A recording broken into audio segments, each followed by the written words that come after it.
आनंदे दत्तात्रे देवदेव श्री सर्वज्ञ दासोपंत स्वामी महाराज की जय। सब संतन की जय। गो माता की जय। भारत माता की जय। आर्य सनातन वैदिक हिंदू धर्म की जय।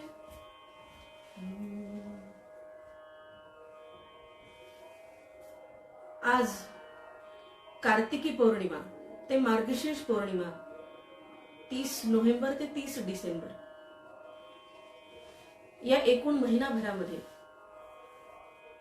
संत सर्वज्ञ दासोपंत स्वामी विरचित दत्त महात्म्य अगदी छोटस जे प्राकृत आहे, समजायला सोपं आहे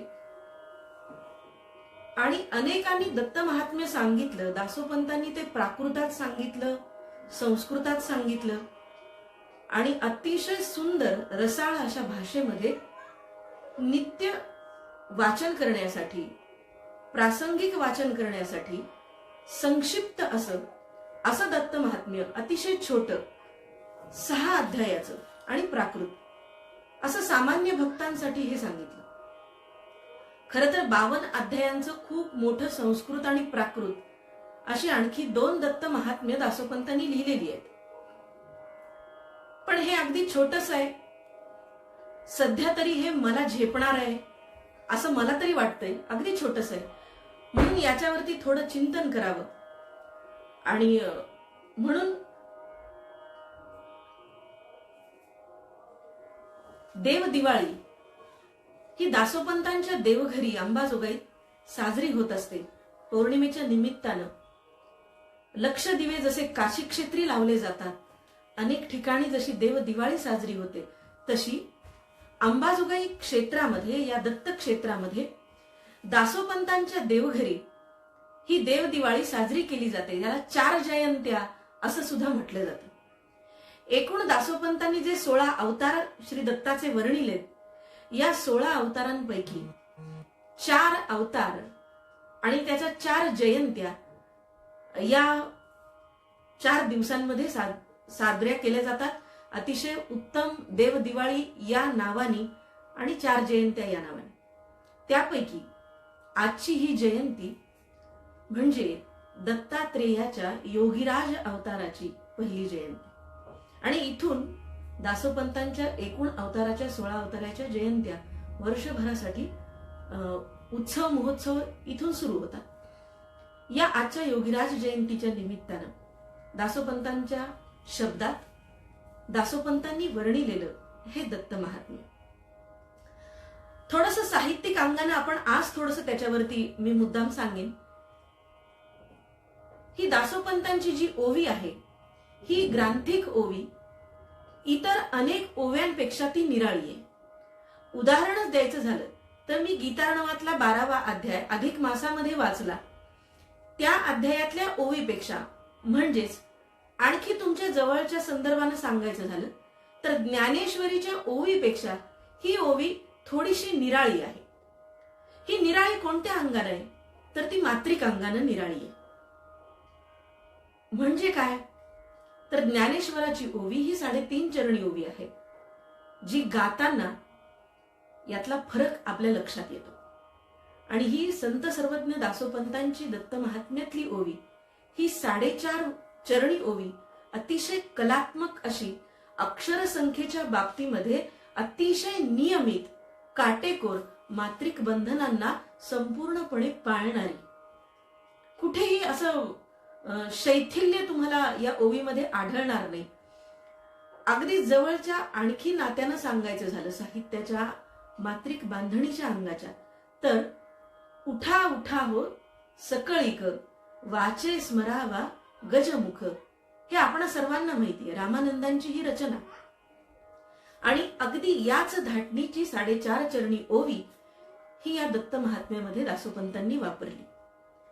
आता का म्हणून ही ओवी वापरली?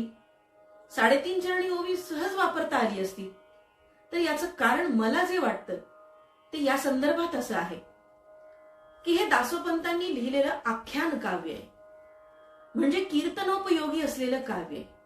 दत्त जन्माचं आख्यान लावते वेळी, ते सांगते वेळी, या आख्यानाच्या आधारानं दासोपंत आपली कथा फुलवत असावेत आणि ही ओवी 3.5 चरणी ओवीपेक्षा अधिक गेय असल्यानं, त्याचं मात्रिक बंधन निराळं असल्यानं, ताल हा साधारण दादरा ताल बसतो ह्याला, या अंगानं जाणारा असल्यामुळं या ओवीचं वैशिष्ट्य आणि निराळेपण दासोपंतांनी दत्त महात्म्यामध्ये हे वापरलेले.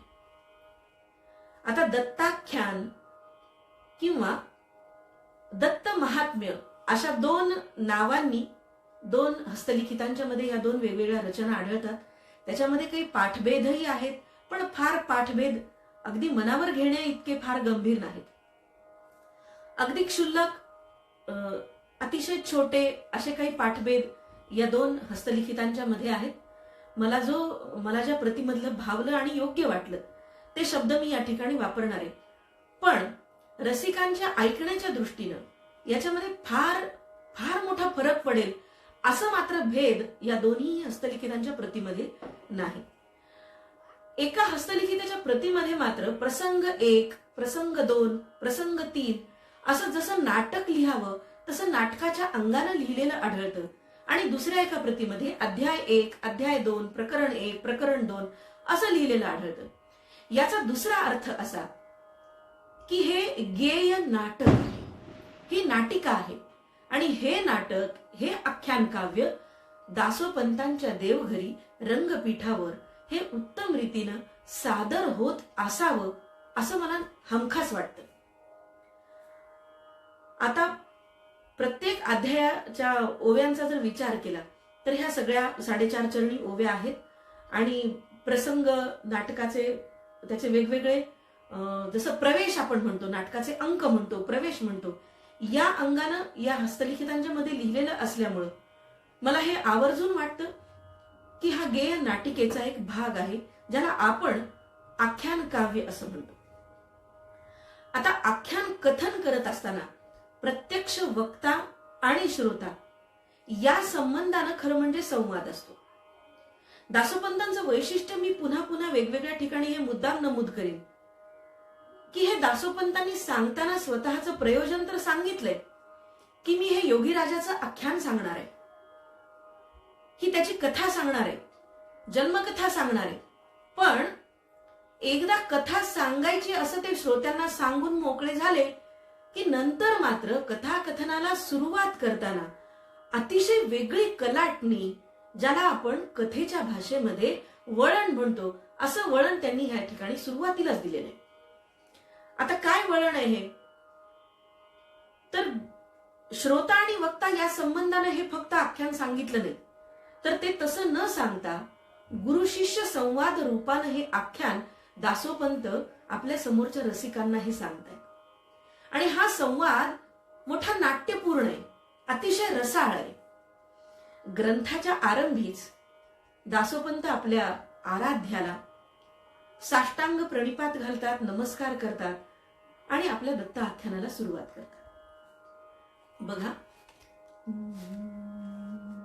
प्रथम नमो परमाचार्या ज्ञान विज्ञान गुणसूर्या सहज सिद्धा मोक्षवर्या देववर्या शंकरा.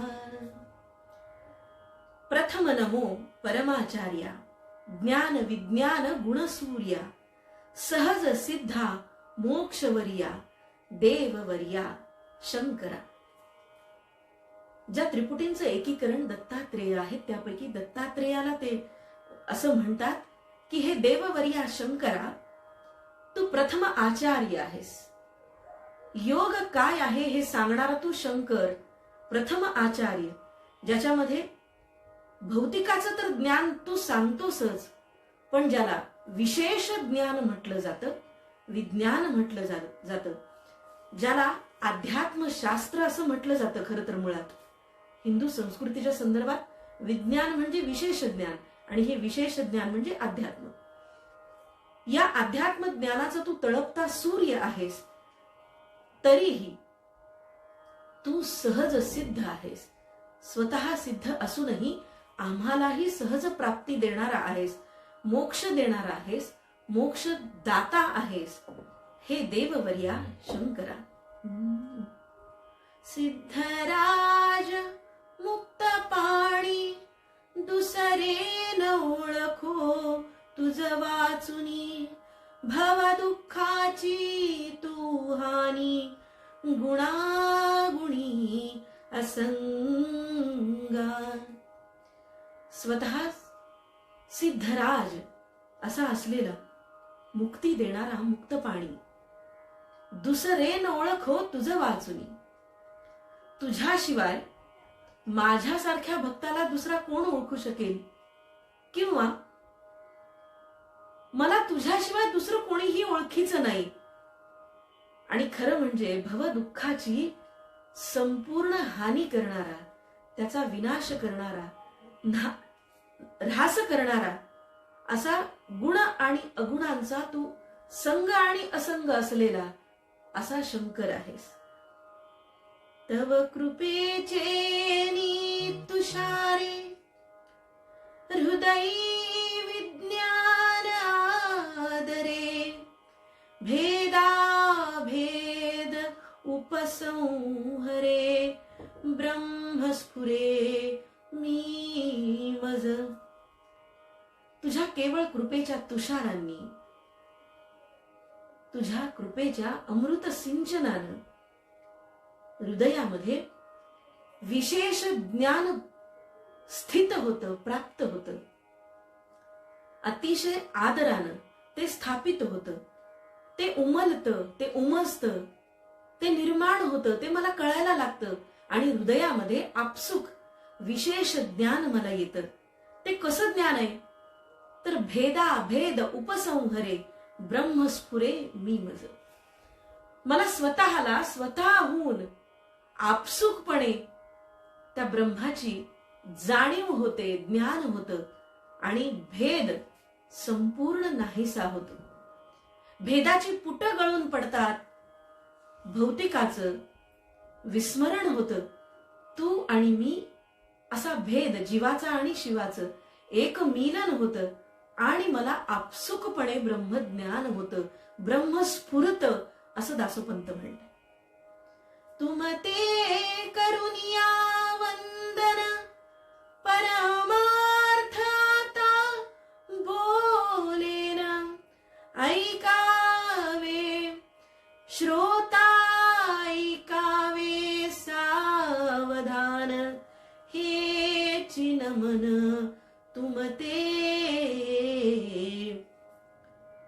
श्रोत्यांना दासोपंत असं सांगतायत की श्री दत्ताला वंदन करून, हे दत्तात्रेया तुमते करून या वंदन, तुम्हाला वंदन करून मी आता परमार्थ बोलणार आहे, मी माझा संवाद सुरू करणार आहे. हा माझ्या श्रोत्यांशी होणारा माझा संवाद, हे श्री दत्तात्रेया तुम्हाला वंदन करून मी हा माझा संवाद सुरू करतो आहे. मी आता परमार्थ बोलणार आहे.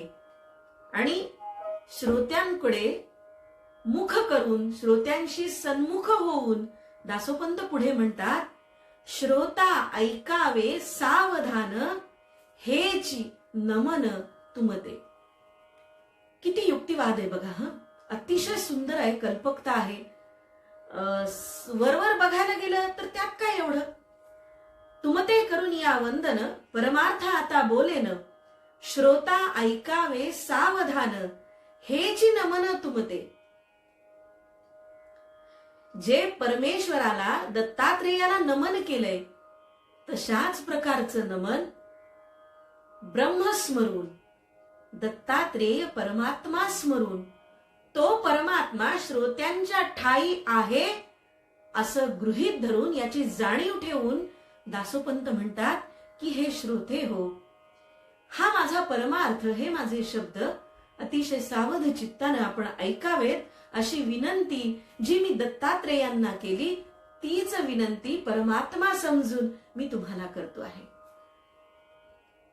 आणि मला इथे पुन्हा नमूद करावंसं वाटतं की गीता नावाच्या एका ओवीचा अर्थ जो अतिशय तज्ज्ञांनी, मी नाव मुद्दाम नाही घेणार, हे संतपीठ आहे, की दासोपंतांच्या मध्ये अभिमान होता आणि मी श्रोत्यांकडे लक्ष न देता मला जे सांगायचे ते मी सांगत राहीन, त्यांनी ऐकावं तर ऐकावं, नाही तर एका कानाने ऐकून दुसऱ्या कानाने सोडून द्यावं, अशी बेजबाबदारपणे शब्दांची पेरणी दासोपंतांनी कधीही केली नाही.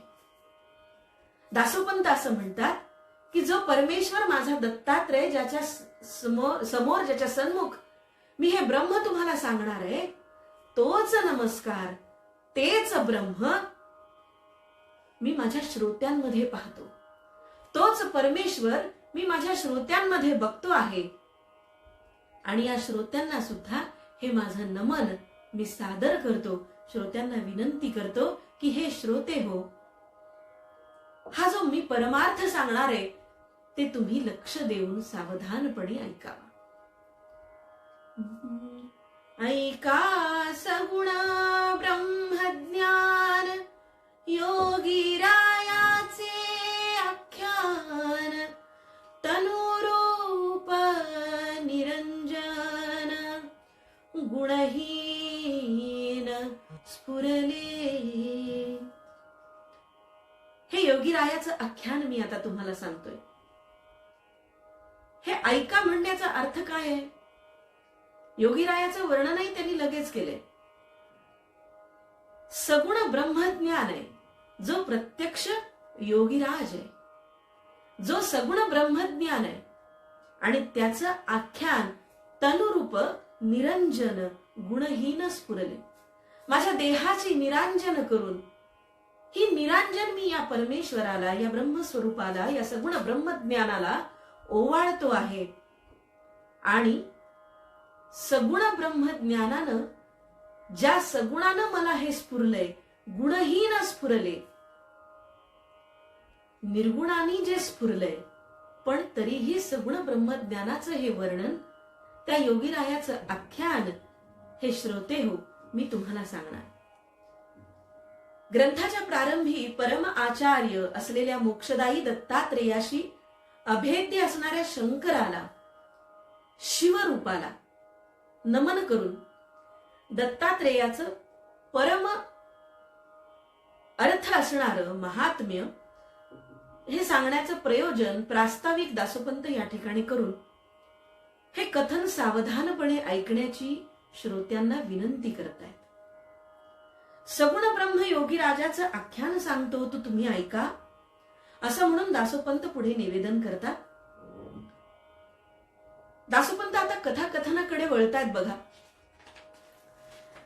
एक कथाकार कसा असावा, कथेचे टप्पे कसे असावेत, कथेचा आरंभ कसा असावा, कथेचा मध्य कसा असावा, कथेचा शेवट काय असावा, म्हणजे आधुनिक साहित्यशास्त्राच्या अंगाने जर आपण बघितलं तर कथा लेखनाच्या कार्यशाळा घेताना नेमके चौकटीत असणारे शास्त्रशुद्ध मुद्दे कोणते, याकडे जरी आपण शास्त्रशुद्धपणे बघितलं तरी दासोपंतांचं हे विवेचन अतिशय सुंदर आणि शास्त्रशुद्ध पद्धतीनं जातं बरं का.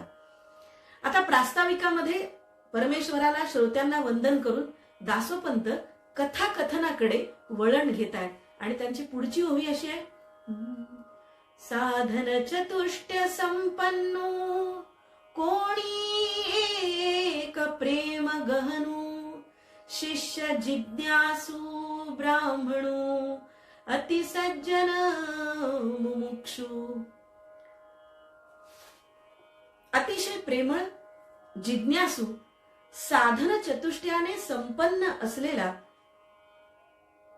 असा एक ब्राह्मण शिष्य, अतिशय सज्जन असा, मुमुक्षु असलेला, मोक्षाच्या प्राप्तीची आस असलेला, इच्छा असलेला, मनीषा असलेला असा जिज्ञासू एक ब्राह्मण शिष्य. तेणे सद्गुरु आराधिला, शब्द सुमनी पूजिला, दंडवत भूमीवरी पडला, पुसता झाला आदरे. शब्द सुमनांनी त्यांनी आपल्या सद्गुरूची पूजा केलीये, सद्गुरूंना वंदन केलंय, आराधना केलीये.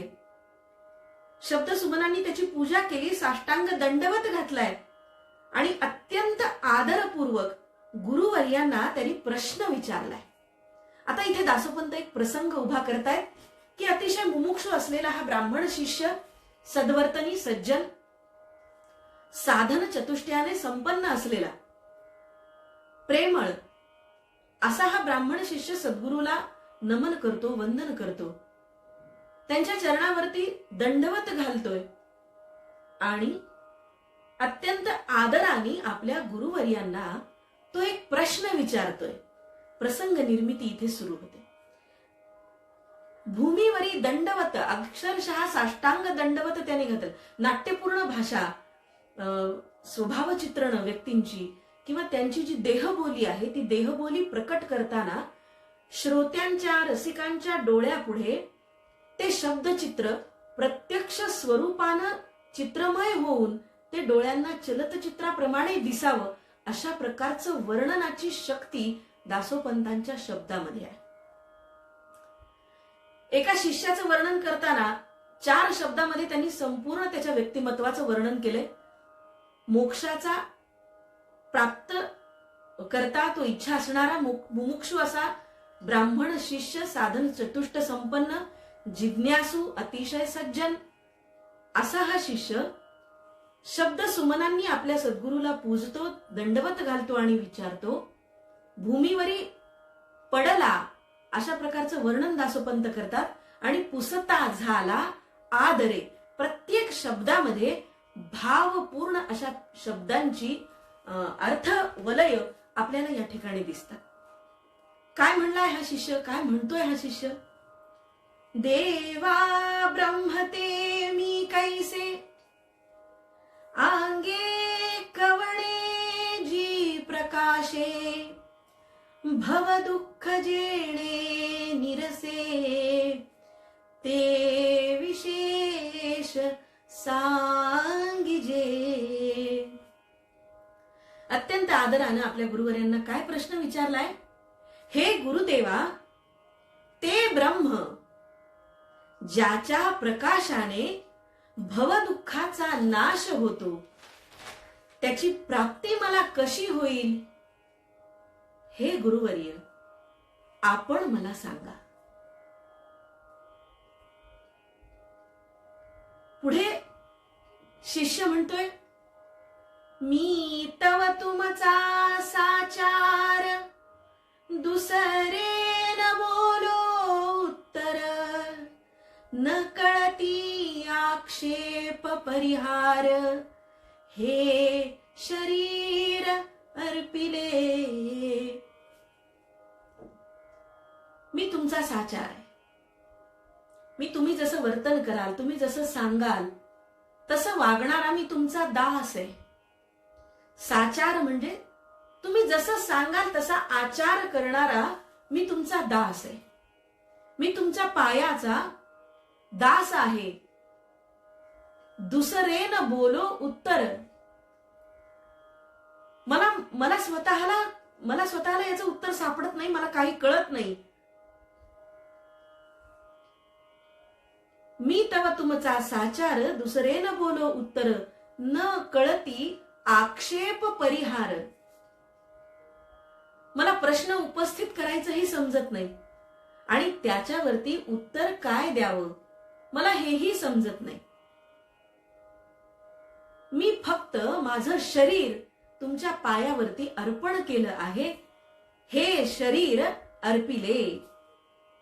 आणि दास्य भक्ती दासोपंतांच्या अनेक ग्रंथामध्ये ठाई ठाई दिसते.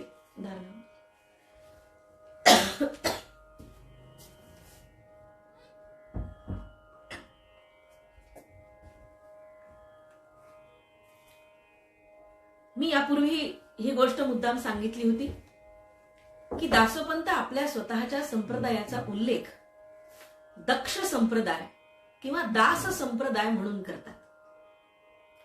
आनंद संप्रदाय हा दासोपंतांचा संप्रदाय नाही, यावरती मी मागेही विवेचन केले. आणि याच्यावरती माझं संशोधनही आहे. सर्वात पहिल्यांदा मी हा प्रश्नही उपस्थित केला आणि हे मांडलं की दासोपंतांचा संप्रदाय हा दक्ष संप्रदाय, दास संप्रदाय आहे. अनेक ललित आरत्यांच्या मध्ये याची पावती आपल्याला सहज बघायला मिळते. दासोपंतांच्या आनंद संप्रदायाचा उल्लेख ज्यांनी केला त्यांनी दासोपंतांच्या संप्रदायामध्ये नेमकं कशी उपासना आहे याचा विचार थोडासा न करता ती मांडणी केली होती. त्यामुळं दक्ष संप्रदाय किंवा दास संप्रदाय हा दासोपंतांचा संप्रदाय, जिथे सगुणाची उपासना होते पण निर्गुणाला ध्यानात ठेवून जाणीवेनं, निर्गुणाच्या जाणीवेनं सगुणाची उपासना होते. गुरुगादीमध्ये पादुका नाहीत तर प्रत्यक्ष मानवी त्यांचा गुरुवर्य म्हणून गुरु शिष्याची परंपरा दासोपंतांच्या संप्रदायामध्ये आहे. असो, तो विषय वेगळा. पण इथे पुन्हा दासोपंत दासाच्या भूमिकेमध्ये अगदी आपसुकपणे जातात, नैसर्गिकरित्या जातात, स्वभावतः जातात. त्याचं कारण दासोपंतांच्या वाङ्मयाची शैली, मनाचा कल हा दास्यत्वाकडे आहे, दास संप्रदायाकडे आहे. ते आपल्या गुरुला असं म्हणतोय तो शिष्य की मी तुमच्या पायाचा दास आहे, तुमच्या चरणावरती मी माझं शरीर अर्पण केलंय. मला प्रश्न कळत नाही, मला उत्तर कळत नाही, पण ज्या योगाने ब्रह्म कळतं, ज्याने मुक्ती मिळते, ते जे ज्ञान आहे, ज्याने संपूर्ण जीवाशिवाचा प्रकाशाचा भास होतो, ते प्रकाशमय सगळं सृष्टी होते असं तुम्ही म्हणता, ते ज्ञान मला नेमकं सांगा. ऐकोनी सद्भाव भावित, ऐकोनी सद्भाव भावित, वाक्य रूप प्रेमामृत, गुरुचे उल्हासले चित्त, मग निश्चित बोलिला. श्री गुरुवर्यांनी हे ऐकलं मात्र आणि भावपूर्ण अशा प्रकारचं आपल्या शिष्याचं ते निवेदन ऐकून, त्याचं अतिशय प्रेमाने ओथंबलेलं त्याचं ते शब्द ऐकून, त्याचे वाक्य ऐकून, वाक्य रूप प्रेमामृत, वाक्याच्या रूपानं त्याच्या मुखातून पडलेले ते जे प्रेमामृत आहे, त्या आपल्या शिष्याचे प्रेमामृत ऐकल्यानंतर गुरुचे उल्हासले चित्त, गुरुला अतिशय आनंद झाला, चित्तवृत्ती पुलकित झाल्या, उल्हासित झाल्या. आणि मग निश्चित बोलला आणि मनामध्ये निश्चय केला की माझ्या शिष्याला हे मला सांगितलं पाहिजे. अतिशय प्रेमानं, विनम्रपणे, नतमस्तक होऊन आपला शिष्य आपल्याला विचारतोय आणि म्हणून गुरुवर्यांनी असा विचार केला की निश्चितपणे मला हे सांगितलं पाहिजे, असं वर्णन दासोपंत करतात. दासोपंत म्हणतात, सद्गुरु म्हणे रे कुमारा, तुझी या मानवलो उत्तरा, तुवा प्रश्न केला खरा, जो षडशास्त्राने नवे. सद्गुरु म्हणतात, हे कुमारा, हे माझ्या मुला, हे माझ्या पुत्रा, तुझी या मानवलो उत्तरा, तुझ्या प्रश्नाचं उत्तर मी जरूर देईन. तुवा प्रश्न केलासी खरा, जो षडशास्त्रा नेणवे. 6 शास्त्रांना सुद्धा ज्याची उकल झाली नाही, जे अजूनही शोधतायत, ज्यांच्या नेणिवेमध्ये हा प्रश्न अजूनही उभा आहे, असा प्रश्न तू मला विचारलास आणि निश्चितपणे मी तुला हे सांगेन. ऐसेची मागा एक झाले, ब्रह्मवैवर्ती बोलिले, पिते पुत्र संवादले, ते मी बोलोन सांगेन. सद्गुरूंनी उत्तर दिलं, हे कुमारा, ब्रह्मवैवर्त पुराणातला मी तुला एक पिता पुत्र संवाद तुला कथन करतो. जन्मजात सर्वज्ञ पुत्राने आपल्या पित्याला पूर्वी योगीराज गुरु दत्तात्रेयाने राजा अलर्क इत्यादी शिष्यांना योगशास्त्रांचा उपदेश केला आणि दत्तात्रेयाची जन्मकथा सांगितली आहे.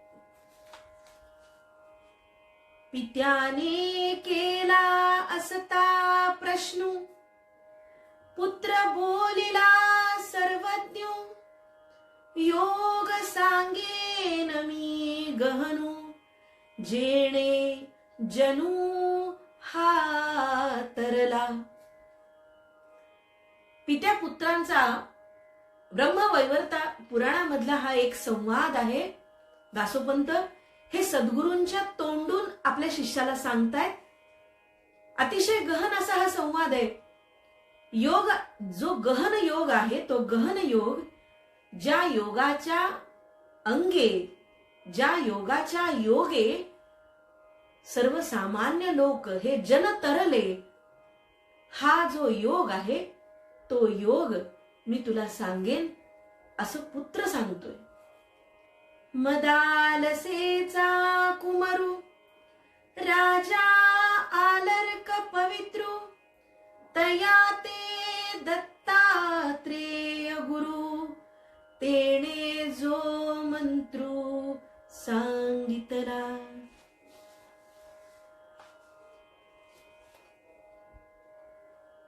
गुरु शिष्याला हे सांगतो आहे. या योगशास्त्राचं विवरण गुरु शिष्याला सांगतो आहे. त्यानं विवरण्यास सुरुवात केली की अशा प्रकारचा संवाद जो योगशास्त्र आहे, दत्ताचा जन्म त्याच्यामध्ये कथन केलाय, ज्याच्यामुळे ब्रह्म कळतं. हे जे ब्रह्मज्ञान आहे हे श्री दत्तात्रेयांनी सांगितले आणि हे सांगत असताना दत्तजन्माची कथाही सांगितली आहे. दत्तात्रेयाची जन्मकथा दत्तात्रेयाने राजा अलर्क आणि त्याच्या इतर शिष्यांना सांगताना ती सांगितलीये. पण तुला ब्रह्मज्ञान हवंय तर मी तुला त्यातलं ब्रह्मज्ञान सांगतो आणि हे सांगण्याला सुरुवात करणार तोच तैसेची अनंत सिद्ध तरले, दत्तात्रेये उपदेशिले, तो योगो सांगेन ये काळे, मग बोलिले कुमरे, पित्याने केला असता प्रश्न, दत्तात्रेय तो कवणू, योगी कवणाचा नंदनू, जया पासोनी योग हा.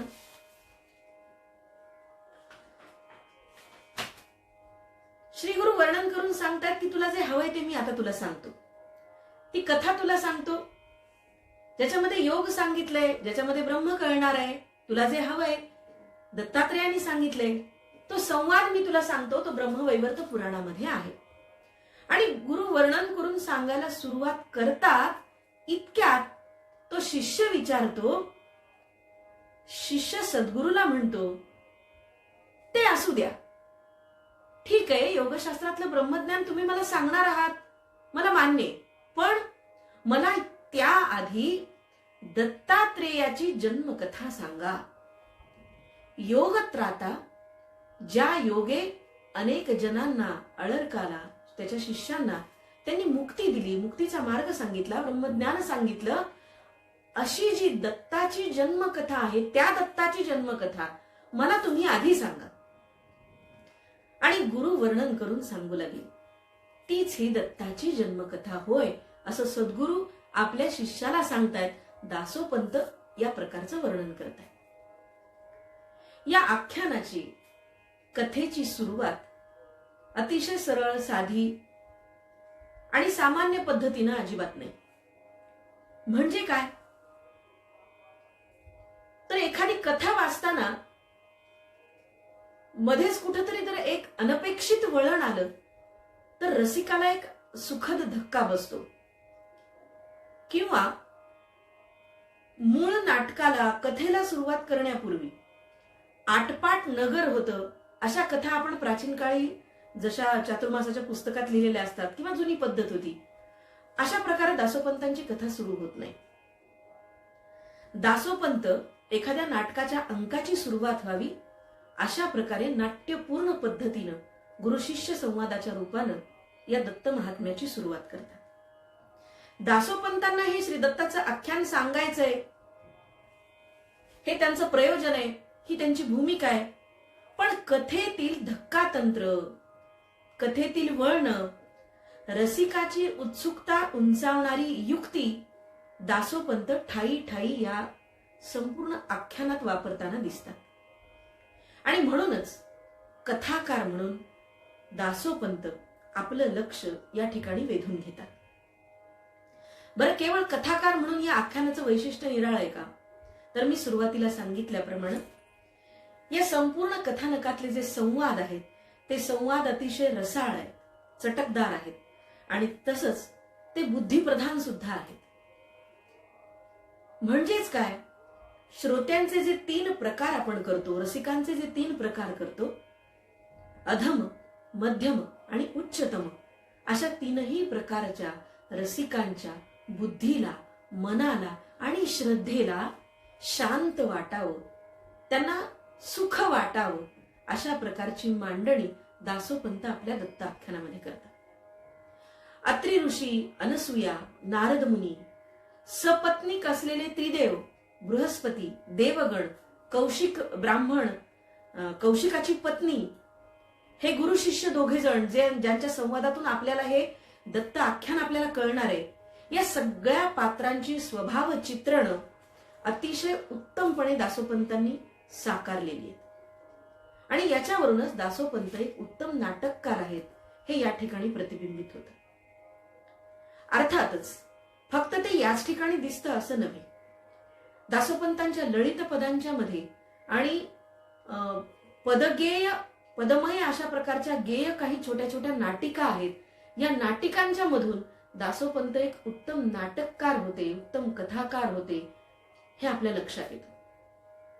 आणि म्हणून आख्यान म्हणून हे दत्त कथानक अतिशय ओघवतं आणि रसपूर्ण अशा प्रकारचं आहे। आज आपण 16 ओव्या बघितल्यात। याच पद्धतीनं रोज गुरुशिष्य संवाद रूपाने सांगितलेल्या दासोपंतांच्या या दत्त महात्म्याचं अशा प्रकारचं कथाकथनातून सांगितलेलं रसाळ वर्णन आपण महिनाभर ऐकणार आहोत। हे वर्णन स्वतः दासोपंतांनी गुरुशिष्य संवाद रूपाने सांगताना ही सगळी पात्र आपल्या समोर रंगपीठावरती नांदत आहेत, ती पात्र ते नाटक करत आहेत असा भास व्हावा इतक्या सुंदर रसाळ शैलीमध्ये हे दासोपंतांचं वर्णन आपण ऐकूया। आज याच ठिकाणी थांबते। दत्त महात्म्य ऐकण्यासाठी उत्सुक असलेल्या सर्व दत्तप्रेमी, दासोपंत प्रेमी भक्तगणांना माझा हृदयापासून नमस्कार। आणि यापुढे रोज याच वेळी 6 वाजता आपण दत्त महात्म्य ऐकण्यासाठी भेटूया। धन्यवाद। आनंदे दत्तात्रे देवदेव श्री सर्वज्ञ दासोपंत स्वामी महाराज की जय, सब संतन की जय, गो माता की जय, आर्य सनातन वैदिक हिंदू धर्म की जय। धन्यवाद।